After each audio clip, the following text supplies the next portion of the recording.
At 65, all I could do was work. My daughter-in-law treated me like a servant, and my son confiscated my salary. They forced me to sleep in the garage all winter.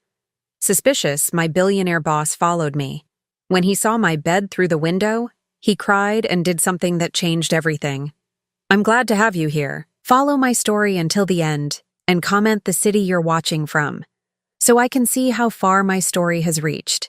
My name is Rosalind, and at 65 years old, I never imagined I would be sleeping on a concrete floor in a garage while my own son and daughter-in-law lived comfortably in the house I helped pay for. But that's exactly where I found myself last winter, shivering under a thin blanket that barely covered my arthritic joints. It started 3 years ago when my son Nolan lost his job. I was already working as a housekeeper for Mr. Winston Blackwood, a billionaire who owned several tech companies in the city. The pay was decent, $15 an hour, and Mr. Blackwood was always respectful, never demanding or cruel like some of the wealthy people I'd worked for over the years. When Nolan called me that day, his voice was strained with worry. "Mom, I hate to ask this, but Calla and I are really struggling. The mortgage is behind, and we might lose the house." Of course I said yes. What mother wouldn't?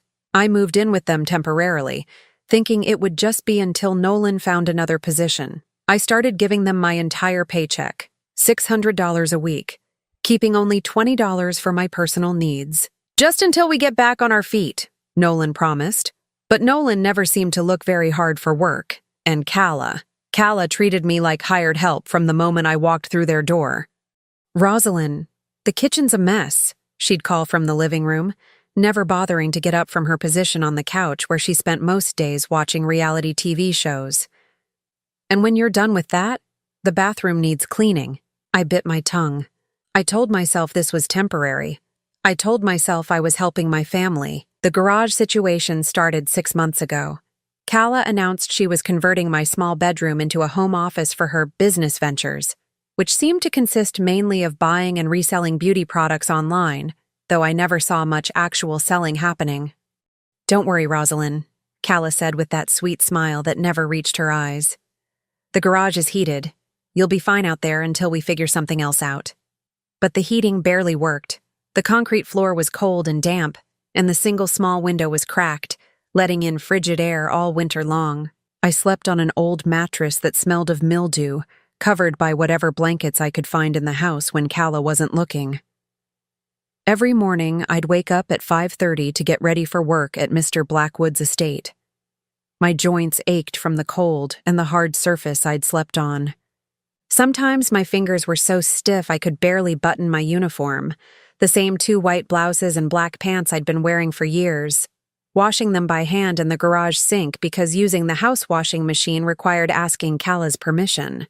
Mr. Blackwood's mansion was like stepping into another world. Marble floors, crystal chandeliers, and warmth, blessed warmth, that wrapped around me like a hug every morning when I walked through the service entrance. The house had 12 rooms, each more beautiful than the last, but I only cleaned the main living areas and Mr. Blackwood's home office. He was a quiet man, probably in his early 60s, with silver hair and kind blue eyes that seemed to notice everything. I'd worked for him for 4 years, and he'd never raised his voice at me, never complained about my work, never made me feel small or worthless like some employers did, but lately I could feel his eyes on me more often. I caught him frowning when he thought I wasn't looking, especially on the mornings when I couldn't quite hide how tired I was. "Mrs. Patterson," he said one Tuesday morning as I was dusting his office. He always called me Mrs. Patterson, even though I'd told him years ago that Mr. Patterson had passed away and I'd gone back to my maiden name. "Are you feeling all right? You seem tired lately." My hands paused on the mahogany desk. I forced a smile, the same one I'd been practicing for months. "I'm fine, Mr. Blackwood. Just getting older, you know how it is." He studied my face for a long moment. "Perhaps you should see a doctor. I'd be happy to arrange for you to take time off, with pay, of course." The kindness in his voice almost broke me. I had to turn away, pretending to focus on organizing his papers. "That's very kind, but I'm perfectly fine, really." What could I tell him? That I was sleeping in a garage like a stray dog? That my own son took every penny I earned while his wife treated me like a servant in my own family's home? That some mornings I was so cold I could barely feel my hands, and some nights I cried myself to sleep wondering how my life had come to this?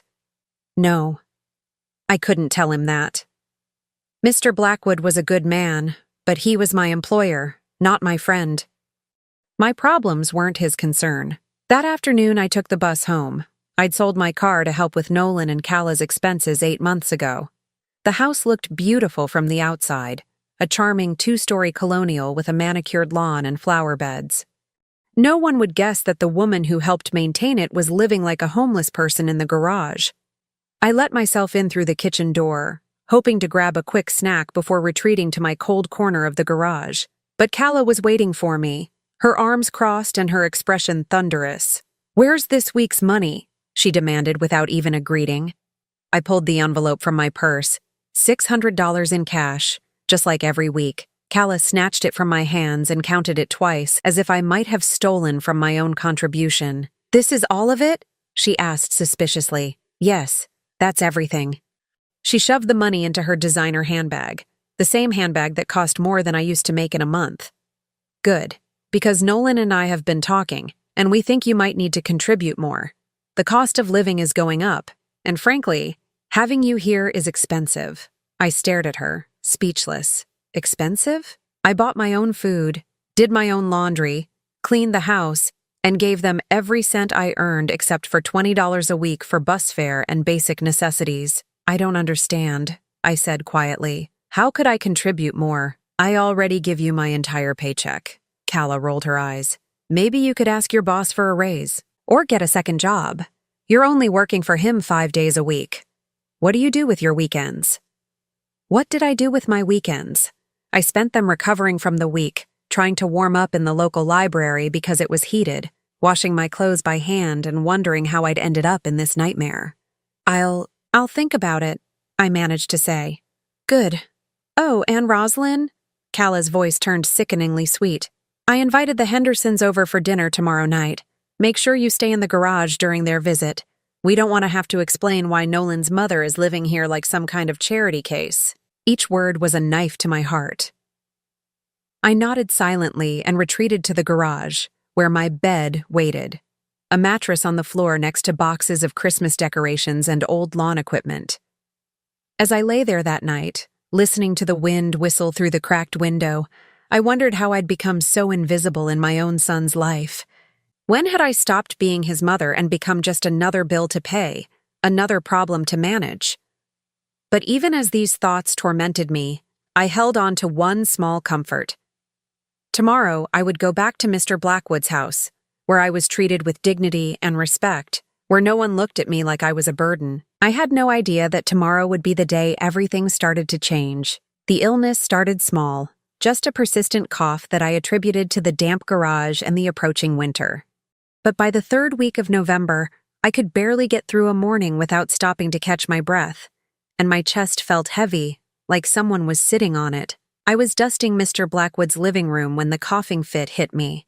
It was violent and sudden, doubling me over as I gasped for air. When it finally subsided, I noticed tiny drops of blood on the white cloth in my hand. "Mrs. Patterson?" Mr. Blackwood's voice came from behind me, filled with alarm. I hadn't heard him enter the room. "Good God, are you all right?" I quickly folded the cloth, hiding the blood, and forced another one of those practiced smiles. "Just a little cough, Mr. Blackwood. Nothing serious." But his expression told me he wasn't buying it. His blue eyes were filled with concern as he studied my face, probably noticing what I'd been trying to hide, the dark circles under my eyes, the way my clothes hung looser on my frame each week, the tremor in my hands that came from exhaustion and cold. "Mrs. Patterson, I think you should see a doctor immediately. I'll call my personal physician right now." "No!" The word came out sharper than I intended. I softened my tone quickly. "No, thank you, Mr. Blackwood. I appreciate your concern, but I can't afford to take time off work right now. My family, they're counting on me." His frown deepened. "Mrs. Patterson, your health is more important than work. I'll pay for any time you need to take off, and I'll cover all medical expenses." The kindness in his offer almost broke me completely. I had to turn away, busying myself with dusting the same spot over and over again. That's very generous, but I really can't. Please, I just need to finish my work. That evening, I made the mistake of mentioning to Calla that I wasn't feeling well, hoping she might show even a tiny bit of concern, or suggest I rest for a day. Instead, she looked up from her phone with annoyance. Well, you better not be thinking about calling in sick to work. We're already behind on the electric bill, and I'm not covering for you if you decide to be lazy. I'm not being lazy, I said quietly. I think I might have bronchitis or something worse. I've been coughing up blood. Calla's expression didn't change. That's probably just from all the dust at that rich guy's house. Take some cough medicine and stop being dramatic. That night, as I lay shivering on my mattress in the garage, the cough got worse. Each fit left me breathless and dizzy, and the metallic taste in my mouth told me the blood wasn't going away. But I couldn't afford to miss work. Literally couldn't afford it. If I didn't bring home that $600 next Friday, Calla would make my life even more miserable than it already was. The next morning, I could barely stand up. My legs felt weak, and the room spun when I tried to get dressed. But I forced myself to get ready, taking twice as long as usual to button my blouse with shaking fingers. At Mr. Blackwood's house, I tried to work quietly, hoping he wouldn't notice how often I had to stop and rest. But halfway through cleaning his office, another coughing fit hit me. This time, I couldn't hide the blood. Mr. Blackwood appeared in the doorway just as I was trying to clean the spots from his expensive carpet. "That's enough," he said firmly. "I'm taking you to the hospital right now."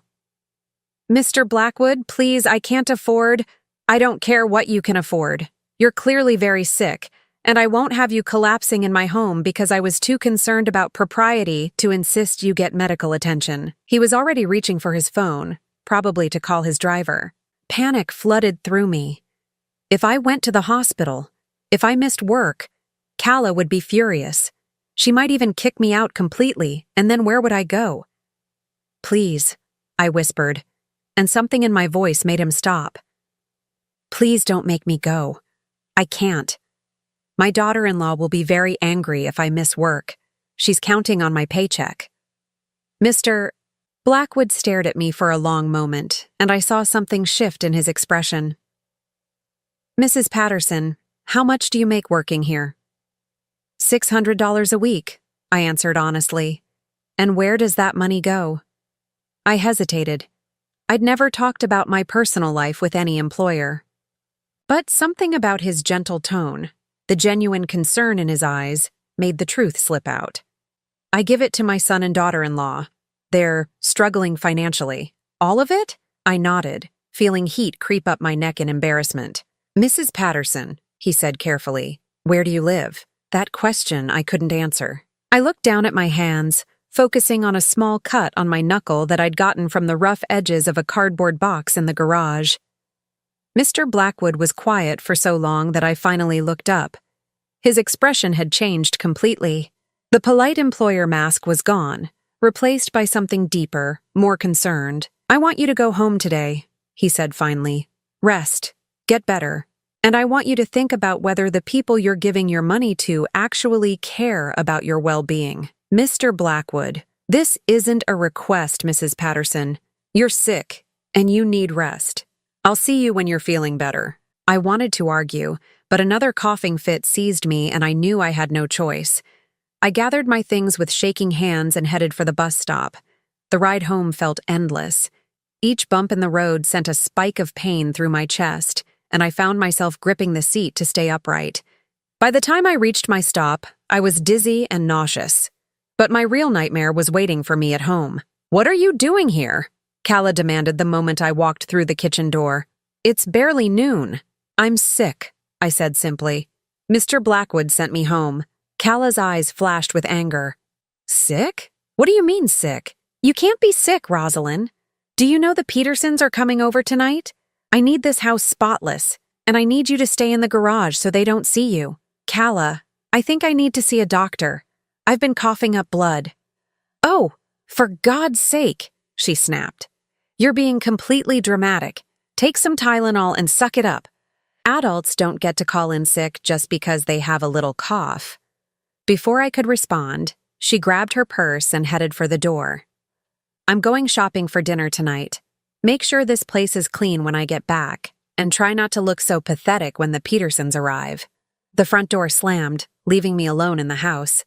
I sank into one of the kitchen chairs, something I usually wasn't allowed to do, and put my head in my hands. How had my life become this? I'd raised Nolan by myself after his father left when he was just 8 years old. I'd worked 2 jobs to put him through college, sacrificed my own dreams to make sure he had every opportunity. And this was how he repaid me? By letting his wife treat me like a burden, like an unwanted house guest in what was supposed to be my family's home? That night, as I listened to Calla laughing with the Petersons through the thin garage walls, talking about her successful online business and their wonderful life together, I realized something had broken inside me, not just physically, though the cough was getting worse, but emotionally. I was dying slowly in this garage, and my own family didn't care enough to notice. What I didn't know was that someone else was starting to notice, someone who had the power to change everything. But first, I had to survive long enough for that change to come. I didn't return to work for 3 days. By the 3rd morning, the cough had developed into something that felt like drowning from the inside out. Every breath was a struggle, and the blood I was coughing up had gotten darker, more frequent. I knew I needed medical attention, but every time I mentioned it to Calla, she dismissed me with increasing irritation. "You're being ridiculous, Rosalind," she said that Wednesday morning as I sat at the kitchen table, too weak to stand for more than a few minutes at a time. "People don't just start dying from a little cough. You're probably just trying to get out of work so you can be lazy." I stared at her in disbelief.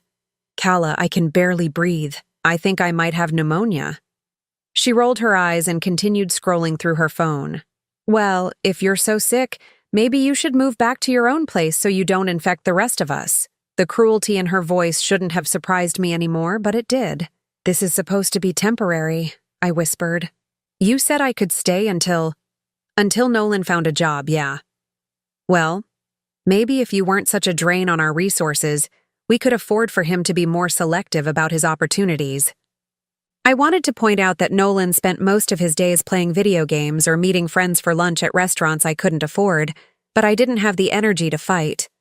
Instead, I retreated to the garage, where the December cold had made my makeshift bedroom feel like a freezer. What I didn't know was that Mr. Blackwood had been trying to reach me. He'd called the house phone twice, but Calla had told him I was out running errands and would call him back. She never gave me the messages. On Thursday evening, something changed in Mr. Blackwood's demeanor. Later, I would learn that he'd grown increasingly worried about my absence and had decided to take matters into his own hands. I was lying on my mattress in the garage, wrapped in every piece of fabric I could find, when I heard a car pull into our driveway. Through the cracked window, I could see headlights, but they weren't Calla's bright pink car or Nolan's beat-up sedan. This was something expensive, sleek. My heart stopped when I recognized the black Mercedes. Mr. Blackwood. Panic flooded through me. What was he doing here? Had something happened at work? Was he angry that I'd missed so many days? I tried to sit up, but the movement triggered another violent coughing fit that left me gasping and spitting blood into the old towel I'd been using. I heard the car door slam, then footsteps on the gravel driveway. The sound grew fainter as he walked toward the front door of the house. I held my breath, straining to hear what was happening. The doorbell rang, and I heard Calla's muffled voice through the garage wall. She was probably charming him, putting on her sweet act like she did with all the neighbors and visitors. I couldn't make out the words, but I could hear the tone, light, friendly, completely different from the voice she used with me. Then I heard something that made my blood run cold. Calla's laugh, followed by, "Oh, she's not here right now. Family emergency, you know how it is. She'll probably be gone for another week or so." She was lying. She was telling Mr. Blackwood that I wasn't here, that I was away dealing with some made-up emergency. Why would she do that? I heard the front door close, and I thought Mr. Blackwood had left. But then something unexpected happened. The car engine didn't start. Instead, I heard footsteps again, but they seemed to be moving around the house rather than back to the car. Through my cracked window, I caught a glimpse of a figure walking slowly along the side of the house, staying in the shadows. My heart pounded as I realized what was happening. Mr. Blackwood wasn't leaving. He was investigating. I tried to make myself smaller on the mattress, pulling the thin blanket over my head.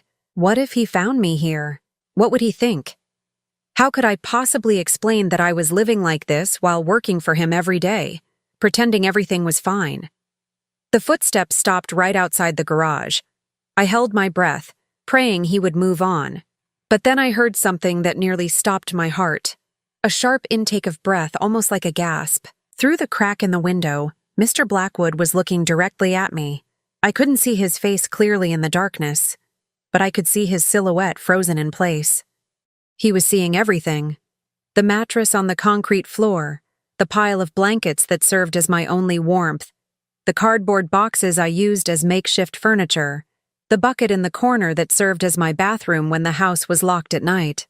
For what felt like an eternity, neither of us moved. I was paralyzed with shame, and he seemed paralyzed with shock. Then I heard something that broke my heart completely, a sound that was unmistakably crying. Mr. Blackwood, this powerful, successful man who commanded respect in boardrooms and owned companies worth millions, was crying as he looked at how I was living. His hand came up to the window, pressing against the glass as if he wanted to reach through and pull me out of there.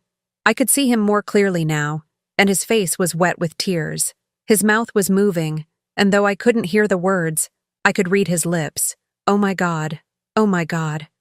I wanted to disappear, to sink through the concrete floor and never face him again. But then another coughing fit seized me, violent and desperate, and I couldn't muffle the sound. Blood splattered onto the blanket, dark and terrifying in the dim light. Mr.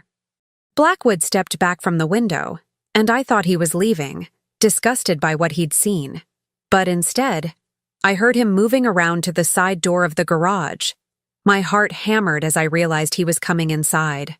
The door creaked open, and suddenly he was there, filling the doorway like an avenging angel. He took in the scene before him, me curled on a filthy mattress, surrounded by the detritus of my broken life, obviously ill and barely hanging on. "Mrs. Patterson," he said, and his voice was rough with emotion. "What in God's name is happening here?" I couldn't speak. I could only stare at him, mortified that he was seeing me like this. All pretense was gone now. There was no way to lie. No way to make this look like anything other than what it was. A 65-year-old woman living in conditions that wouldn't be acceptable for an animal. He stepped closer, and I could see the tears still streaming down his face. "How long have you been living like this? Please," I whispered, finding my voice at last. "Please don't fire me. I know this looks bad, but I can explain." "Fire you?" His voice cracked. "Mrs. Patterson, I'm not going to fire you. I'm going to help you. But first, I need to understand what's happening here. That woman who answered the door, she told me you were away on a family emergency." "That's my daughter-in-law, Calla," I managed to say between shallow breaths. She doesn't like visitors knowing I live here." Mr. Blackwood's expression darkened. "Live here? In the garage?"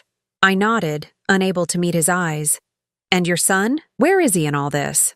"He's inside," I said quietly. "He lost his job 3 years ago, and they needed help with expenses. I give them my paycheck every week to help out." "All of it?" "All of it," I confirmed. Mr. Blackwood was quiet for a long moment, and when he spoke again, his voice was deadly calm. "Mrs. Patterson, I want you to listen to me very carefully. What's happening to you here? This is not help. This is abuse." The word hit me like a physical blow. Abuse. I'd never thought of it that way. These were my family members, my son. Surely they weren't abusing me. They were just struggling. "It's not that simple," I started to say, but he held up his hand. "Mrs. Patterson, I'm 62 years old. I've seen a lot of things in my life, and I know abuse when I see it. You are being exploited, neglected, and mistreated by people who should be protecting you."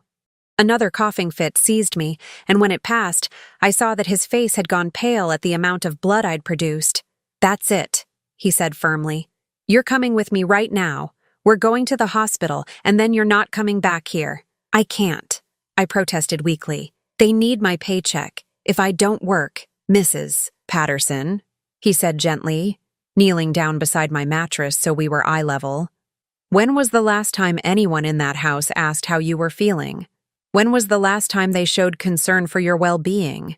When was the last time they treated you like a human being instead of a source of income? I opened my mouth to answer, but no words came. Because the truth was, I couldn't remember. I'm going to take care of you, Mr. Blackwood said, and there was something in his voice that reminded me of the father I'd lost 40 years ago. But first, I need you to trust me. Can you do that? Looking into his kind blue eyes, seeing the genuine concern and care there, I realized something that should have been obvious long ago. This man, my employer, cared more about my well-being than my own family did. I nodded, and for the first time in 3 years I felt something I'd almost forgotten existed: hope. The hospital stay lasted 4 days. Pneumonia, the doctor confirmed, along with severe malnutrition and what he delicately termed signs consistent with prolonged exposure to cold and stress. Mr. Blackwood, Winston, as he insisted I call him now, never left my side except to make mysterious phone calls in the hallway. On the 4th day, as I was finally strong enough to sit up without feeling dizzy, Winston presented me with an offer that seemed too good to be true. "Rosalind," he said, pulling a chair close to my hospital bed, "I have a proposition for you. I own a small guest house on my property. It used to be the groundskeeper's cottage. It's been empty for 2 years since Harold retired. I'd like you to live there." I blinked at him, certain I'd misheard. "I don't understand." "It's fully furnished, has its own kitchen and bathroom, and it's warm." He smiled slightly. "Very warm. I'd also like to increase your responsibilities at the main house. Instead of just housekeeping, I'd like you to manage the entire household, supervising the other staff, managing schedules, handling vendor relationships. The position would come with a salary of $900 per week. $900. I felt faint, and not from the medication. "Winston, that's incredibly generous, but I can't accept charity. This isn't charity, Rosalind. It's a job offer. I've been meaning to hire a household manager for years, but I never found someone I trusted completely. You've worked for me for 4 years with perfect reliability and integrity. You're exactly what I need." I stared at him, trying to process what he was saying. "But what about Nolan and Calla? They're counting on my paycheck." Winston's expression hardened slightly. "Rosalind, your son is 38 years old. If he can't support himself and his wife without exploiting his elderly mother, that's his problem to solve." The word exploiting stung, but I couldn't deny its accuracy anymore. "Think about it," Winston continued. "You'd have your own space, your own income, and you'd be doing work that actually utilizes your intelligence and experience. When was the last time anyone in that house treated you like you mattered?" Before I could answer, my phone rang. Calla's name appeared on the screen, and my stomach instantly knotted with anxiety. Winston noticed my reaction and frowned. "Answer it," he said quietly. "I want to hear what she has to say." With trembling fingers, I accepted the call. "Rosalind?" Calla's voice was sharp with irritation. "Where the hell are you? You've been gone for 4 days, and rent is due next week. We need your paycheck." Not, "Are you okay?" Not, "We were worried." Just demands for money. "I've been in the hospital," I said quietly. "I had pneumonia." "Pneumonia?" Calla's tone suggested she thought I was lying. "Well, how long are you going to milk this? Because we have bills to pay, and your little vacation needs to end." Winston's face had gone dangerously calm as he listened to her side of the conversation. "I'm being discharged today," I said. "But Calla, I need to tell you something. Mr. Blackwood has offered me a position as his household manager, with room and board included." "What?" Calla's voice rose to a near shriek. "You can't do that! We depend on your income! You can't just abandon your family!" "It's not abandoning." "Yes, it is! After everything we've done for you, letting you live with us, this is how you repay us? By running off to play house with some rich old man? I felt my face burn with humiliation, aware that Winston could hear every word. Calla, you made me sleep in the garage. I nearly died from pneumonia because— Oh, don't be so dramatic. The garage was temporary and you know it. You're being completely selfish, Rosalind. What am I supposed to tell Nolan? That his mother abandoned us for money? Winston held out his hand for the phone, and something in his expression made me hand it over without question. Ms. Calla, he said, his voice perfectly polite but with an edge that could cut glass. This is Winston Blackwood, Rosalind's employer. I could hear Calla's voice change immediately, becoming sickeningly sweet. Oh, Mr. Blackwood, I'm so sorry. I didn't realize Rosalind was with you. How wonderful that you visited her in the hospital. Yes, well, it was quite educational. You see, I had no idea that my employee was living in a garage, suffering from severe illness, while her family collected her entire paycheck. Silence from Calla's end. I've offered Rosalind a position as my household manager, Winston continued smoothly. The job comes with accommodation and a significant salary increase. I'm sure, as her loving family, you'll be happy to know she'll finally be living in conditions suitable for a human being. Now wait just a minute. Calla's voice had turned ugly again. Rosalind has responsibilities to this family. We took her in when she had nowhere else to go. You took her in and made her sleep in an unheated garage while taking her entire paycheck, Winston interrupted, his voice still calm but deadly. I believe the legal term for that arrangement is exploitation of an elderly person. Another silence. Rosalind is a grown woman who can make her own decisions, Winston continued. But I thought you should know that she'll no longer be available as your personal source of income. You'll need to find other arrangements. You can't do this, Calla exploded. She's our family. You can't just steal her away. I'm not stealing anyone. I'm offering employment to someone who has been shamefully mistreated by people who claim to love her. Winston's voice dropped even lower. And if you attempt to harass or intimidate Rosalind in any way, I'll be happy to discuss your treatment of her with the appropriate authorities. He ended the call and handed the phone back to me. My hands were shaking so hard I nearly dropped it. Winston, I don't know if I can do this. They're my family. No, Rosalind. Family doesn't treat you the way they've been treating you. Family doesn't make you sleep in a garage. Family doesn't take your entire paycheck while you waste away from malnutrition and illness. He was right, but the guilt was overwhelming. What if Nolan really does need the money? What if they lose the house? Winston studied my face carefully. Rosalind, how much do you think Nolan and Calla spend on non-essential items each month? Entertainment, dining out, shopping? I thought about Calla's designer bags, her weekly nail appointments, the expensive dinners they ordered while I ate peanut butter sandwiches. I don't know exactly. I'd guess it's significantly more than $600. They don't need your money to survive. They want it to maintain a lifestyle they can't actually afford. Before I could respond, my phone rang again. This time it was Nolan. Mom? His voice was strained. Calla told me what happened. You can't seriously be thinking about moving out. Nolan, I nearly died living in that garage. I had pneumonia and no one even— Okay, maybe the garage thing wasn't ideal. But we can figure something else out. Maybe you could take the couch in the living room, or we could set up something in the basement. Not, I'm sorry you were sick. Not, I should have taken better care of you. Just logistics for continued exploitation. Nolan, Mr. Blackwood has offered me a good job with decent accommodation.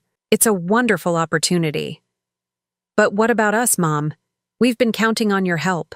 If you leave, we might lose everything. The guilt hit me like a physical blow, just like it always did.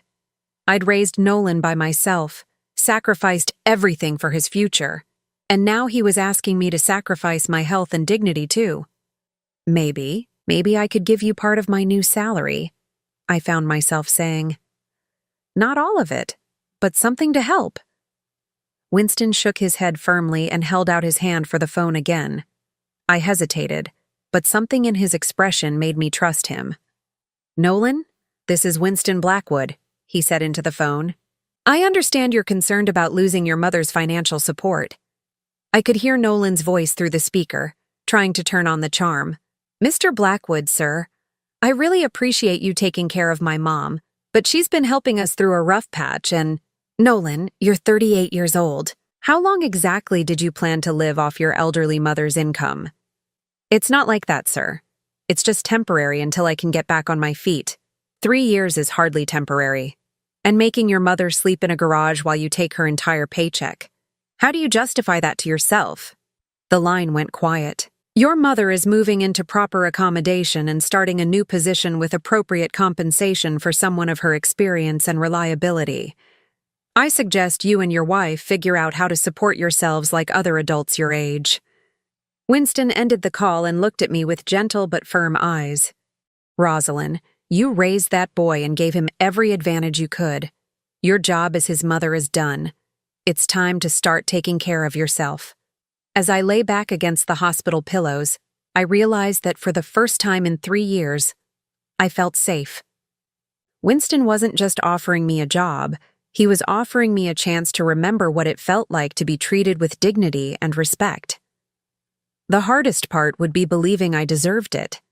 The guest house was like stepping into a fairy tale. Hardwood floors gleamed under soft lighting, and the kitchen was small but perfectly appointed with everything I could need. The bedroom had a real bed with clean sheets and a thick comforter, and the bathroom had a deep tub that I spent my first evening soaking in, letting the warmth penetrate bones that had been cold for too long. For 2 weeks, I lived in blissful peace. Winston had been right. My new role as household manager utilized skills I'd forgotten I had. I coordinated with the gardening service, managed the cleaning schedule for the main house, and even helped Winston organize his home office. He treated me as a professional equal, asking for my input on household decisions and respecting my judgment. I should have known it wouldn't last. On a Tuesday afternoon, as I was reviewing invoices at the kitchen table in the main house, I heard a car in the driveway. Through the window, I recognized Nolan's beat-up sedan. My stomach immediately knotted with anxiety. Winston was in his office on a conference call, so I went to answer the door myself. But when I opened it, it wasn't just Nolan standing there. Calla was with him, and she looked furious. "Mom," Nolan said, and his voice carried a tone I remembered from his teenage years when he'd been caught doing something wrong. "We need to talk." "Hello, Nolan." "Calla." I kept my voice steady, though my heart was racing. "What are you doing here?" "We're here to bring you home," Calla announced, pushing past me into Winston's foyer like she owned the place. "This little tantrum has gone on long enough." "This isn't a tantrum," I said quietly. "I'm working. I live here now." Nolan looked around the elegant entryway, his eyes wide. "Mom, this is incredible. But you can't just abandon your family. We've been struggling without your help." The guilt hit me immediately, just like it always did. "Nolan, I'm sorry you're having financial difficulties, but…" "Sorry?" Calla's voice rose to a near shriek. "You're sorry? We're about to lose the house because you decided to run off and play house with some rich old man." "That's enough." Winston's voice came from the top of the stairs, calm but carrying an unmistakable authority. He descended slowly, his presence filling the space. "I don't believe we were introduced properly. I'm Winston Blackwood, and this is my home." Nolan immediately straightened, trying to look respectable. "Mr. Blackwood, sir, I'm Nolan Patterson, Rosalind's son. I really appreciate everything you've done for my mother, but we need her to come home now. Do you?" Winston's tone was perfectly polite, but there was something underneath it that made me think of ice. "And why is that?" "Because she's family," Calla interjected, stepping forward with that fake smile she used when she wanted something. "We've been taking care of her for years, and now she needs to come home and fulfill her responsibilities." I saw Winston's jaw tighten almost imperceptibly. "Taking care of her? Is that what you call making her sleep in an unheated garage while taking her entire paycheck?" Calla's mask slipped for just a moment. "That's not. We were going through a temporary rough patch. The garage was just until we could figure out something better. For 3 years?" Winston's voice was deadly quiet. "Look, Mr. Blackwood," Nolan jumped in, trying to regain control of the conversation.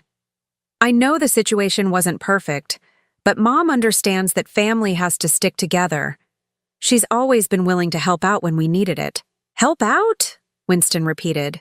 Your mother was giving you $600 a week, her entire salary, while living in conditions that wouldn't be acceptable for an animal. That's not helping out. That's exploitation.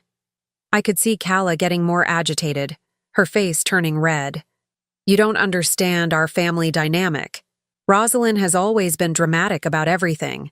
The garage wasn't that bad, and she knew it was temporary. I see. Winston's tone remained calm. And what about her pneumonia? Was that dramatic too? She's always been prone to getting sick, Calla said dismissively. She's just not very strong. Something in Winston's expression changed, becoming harder. Mrs. Patterson, would you mind if I shared some information with your son and daughter-in-law? I looked at him uncertainly, not sure what he meant. When I took Rosalind to the hospital, Winston continued, addressing Nolan directly, the doctor said her condition was consistent with prolonged malnutrition and exposure to cold. She was severely underweight, anemic, and showing signs of hypothermia. He asked me if she was homeless. I saw Nolan flinch at that. The doctor was shocked when I told him she was living with family, Winston went on. He said he'd never seen elderly abuse that severe outside of cases involving addiction or mental illness. Elderly abuse? Nolan's voice cracked. That's not. We weren't abusing her. We needed help. You needed help so badly that you couldn't afford to heat the space where your mother slept? You couldn't afford to feed her properly? But you could afford to take her entire paycheck every week? Calla stepped forward aggressively. Now you listen here, Mr. High and Mighty. You don't know anything about our situation. Rosalind chose to help us. Nobody forced her. Nobody forced her? Winston's voice was getting dangerously quiet. Mrs. Patterson, did you choose to sleep in the garage, or were you told that's where you had to sleep? I felt all their eyes on me, and for a moment I was back to being that frightened woman who just wanted everyone to get along.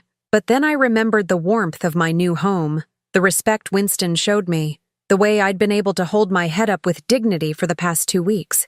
I was told that's where I had to sleep, I said quietly. Calla said she needed my room for her office. And did you choose to give them your entire paycheck? Or were you told that's what good family members do?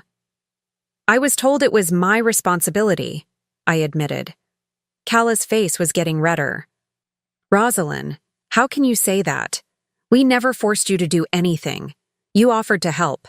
I offered to help temporarily, I said, finding my voice getting stronger. You told me it would just be until Nolan found another job. That was 3 years ago. Jobs are hard to find, Nolan protested. The economy is tough, and the economy is tough for everyone, Winston interjected. But most people don't solve their financial problems by exploiting their elderly parents. We weren't exploiting her, Calla shouted. We gave her a place to live. A garage, Winston said flatly. You gave her a garage. While you and your husband lived comfortably in the house her money was helping to pay for. The room fell silent except for Calla's heavy breathing. I could see her trying to find another angle, another way to manipulate the situation. Fine, she said finally, her voice turning cold and calculating. If that's how Rosalind wants to play it, then fine. But don't come crying to us when your rich boyfriend here gets tired of you and throws you out.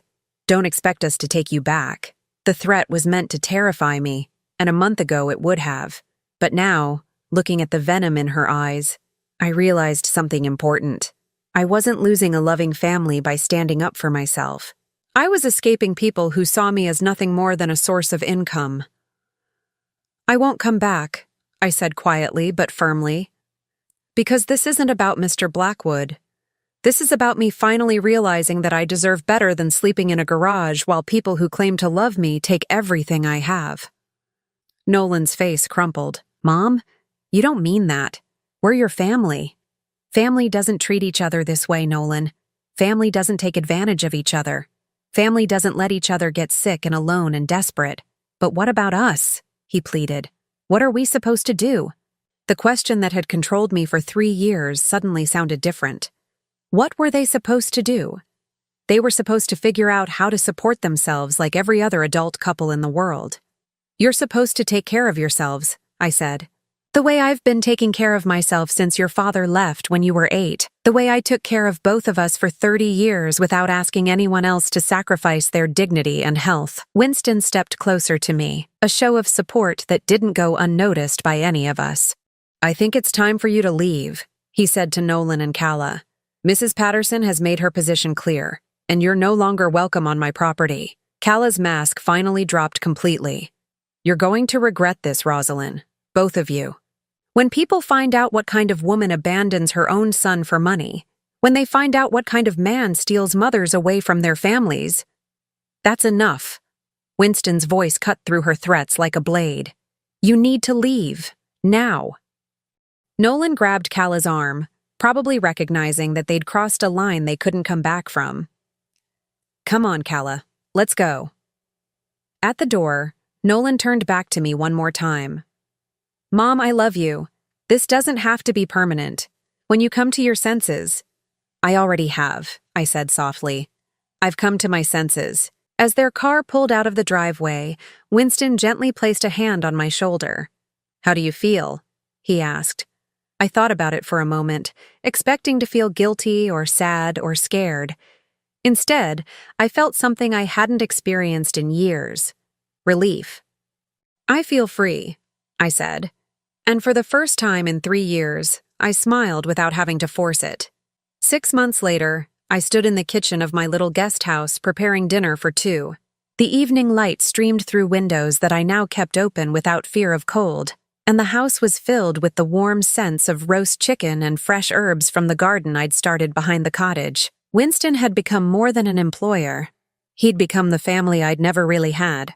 We shared dinner twice a week, and he'd taken to asking my advice on matters far beyond household management. When his daughter called from overseas, he'd tell her about the wonderful woman who was helping him organize his life. And when business associates visited, he introduced me as his invaluable household manager, with a pride that still made me blush. The changes in my life were remarkable.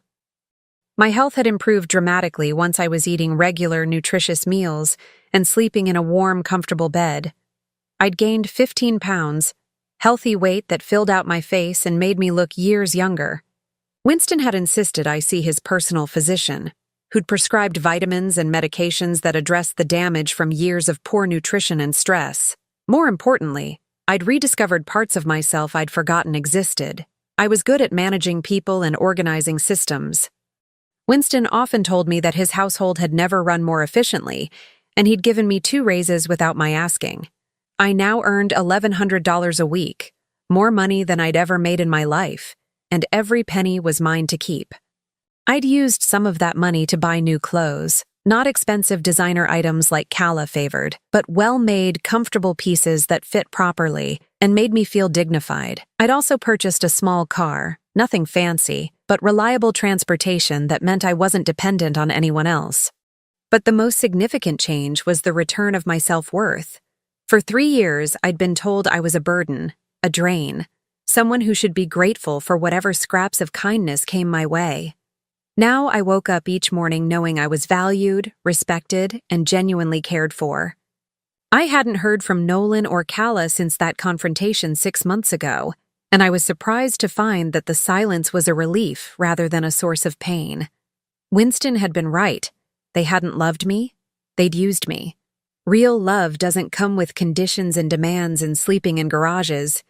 The doorbell rang, interrupting my thoughts. I wiped my hands on a kitchen towel and went to answer it, expecting to find Winston arriving for our weekly dinner. Instead, I found Nolan standing on my porch, looking older and more haggard than I remembered. His clothes were wrinkled, and there were dark circles under his eyes that spoke of stress and sleepless nights. "Hello, Mom," he said quietly.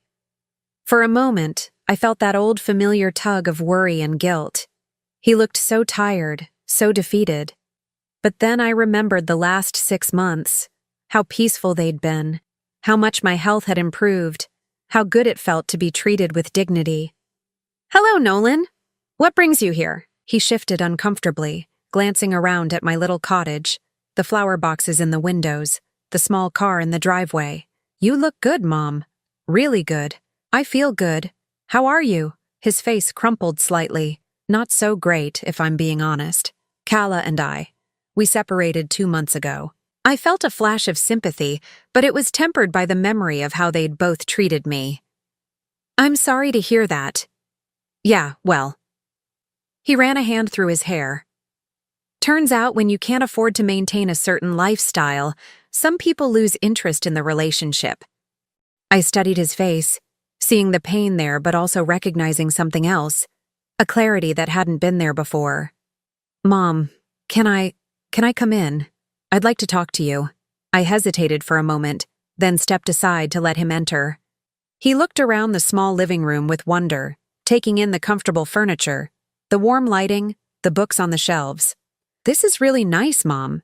You've made it beautiful. Thank you. Would you like some coffee? That would be great." As I prepared coffee in the kitchen, I could feel him watching me.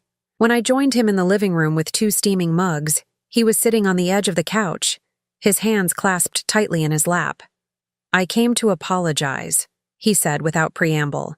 "And before you say anything, I know an apology doesn't fix anything. I know it's probably too little, too late, but I needed you to know that I understand now how badly I messed up." I sipped my coffee and waited for him to continue. "After you left, things fell apart pretty quickly. Without your money coming in, we couldn't afford the lifestyle Kala was used to." She got more and more resentful, blaming me for not being able to provide for her the way you had been providing for both of us. He paused, staring into his coffee cup. "It took her leaving for me to realize that she'd been manipulating both of us. She'd convinced me that you were being dramatic about the garage, that you were exaggerating how cold it was or how uncomfortable it was. She said you were just trying to make us feel guilty, and you believed her." "I wanted to believe her," he admitted, "because if I believed her, then I didn't have to face the fact that I was letting my mother live like a homeless person while I took her money." The honesty in his voice surprised me. This wasn't the defensive, entitled man who'd stood in Winston's foyer 6 months ago. "Nolan," I said gently, "why didn't you ever come check on me in the garage? Even once?" His face flushed with shame. "Because I knew if I saw how you were really living, I'd have to do something about it. And I wasn't ready to give up the money. I wasn't ready to take responsibility for my own life." At least he was being honest. "Mom, I know I don't deserve forgiveness. I know I hurt you in ways that can't be undone. But I wanted you to know that I've gotten a job, a real job, 40 hours a week at a manufacturing plant. It's not glamorous, but it's steady work and decent pay. And I've rented a small apartment that I can actually afford. That's good, Nolan. I'm proud of you for taking responsibility. I'm not telling you this because I want anything from you," he continued quickly. "I know you're happy here, and you should be. You deserve to be treated well. I wanted you to know that I finally understand what I put you through." "Like." We sat in silence for a few minutes, and I found myself really looking at my son for the first time in years. Without Kala's influence, without the entitlement and demands, I could see glimpses of the boy I'd raised, the one who used to help me carry groceries and who'd told me he loved me every night before bed. "Can I ask you something?" I said finally. "Anything. Do you remember when you were 12 and you had pneumonia? I sat up with you for 3 nights straight, taking your temperature, making sure you could breathe, sleeping in the chair next to your bed because I was so worried about you." Nolan's eyes filled with tears. "I remember, when I had pneumonia living in that garage, did you even know I was sick?" He closed his eyes, and when he opened them, tears were streaming down his face. "No, I didn't know. I didn't pay attention. I was so focused on my own problems that I didn't even see that my mother was dying right in front of me." The admission hung between us, painful but necessary. "I can't go back and change it," he continued, his voice breaking. "I can't give you back those 3 years. I can't undo the damage, but I wanted you to know that I see it now. I see what I did, and I'm horrified by it." I felt tears stinging my own eyes, not from sadness, but from something closer to relief. This was what I'd needed to hear, not promises to do better, not excuses or justifications, but acknowledgement of the truth. "I forgive you, Nolan," I said quietly. "But I won't forget, and I won't let it happen again." He nodded, wiping his eyes. "I wouldn't expect you to. I wouldn't want you to." We talked for another hour, and it was the most honest conversation we'd had in years. He told me about his job, his small apartment, the therapy he'd started to understand how he'd become the kind of person who could exploit his own mother. I told him about my work with Winston, about how good it felt to be valued and respected. When he got up to leave, he paused at the door. "Mom, do you think, maybe sometime, we could have dinner together? Not here," he added quickly. "I know this is your safe space. Maybe at a restaurant or something. I'd like to try to rebuild some kind of relationship with you, if you're willing. A real relationship this time, based on mutual respect." I considered his request carefully. The old me would have said yes immediately, desperate to maintain any connection with my son.